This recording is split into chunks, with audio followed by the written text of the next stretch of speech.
This is one of the most valuable bits of something to my life that I gained from living in Asia.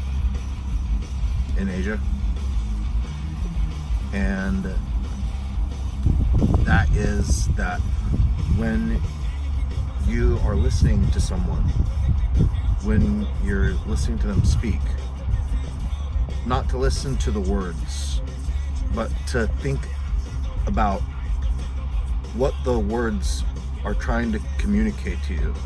Like, you listen to the words and you look at the person's body language, but the body language is so much more important. And communicating to them with your body language and not your words, like even like saying nothing, like a lot of the times, is the most effective ways to communicate.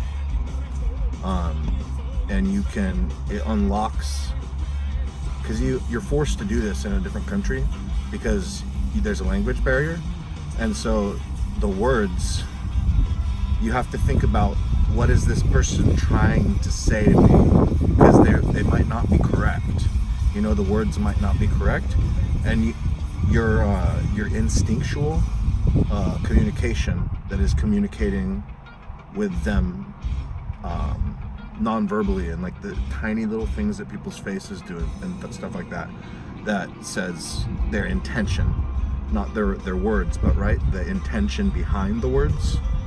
You learn to like really focus in on this stuff, and when you come back to regular society, oh my god, dude, it's like superpowers. It's like superpowers in being able to read the intent of the people that you talk with here and everything,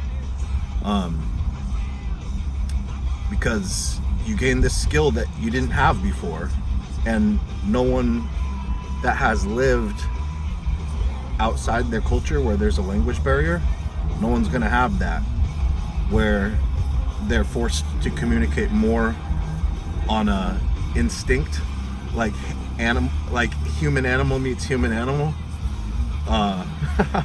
because that's what it's more like the words are kind of just sounds, and maybe there's some right words that they're speaking or that you're speaking when you're trying to speak their language back to them.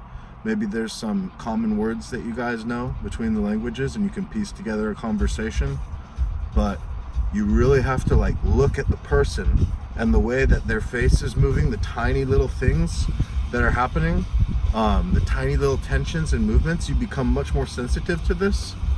I assume that it's like when someone goes blind and then their hearing becomes more sensitive. I assume that this is the same thing happening for me and the way that I feel from having to do this. I feel like my sensitivity, my sensitivity to nonverbal communication increased to a level that it's not like the rest of the people that I meet here in America. It's dissimilar. Traveler's Insight, Dan the bodybuilder from Thailand.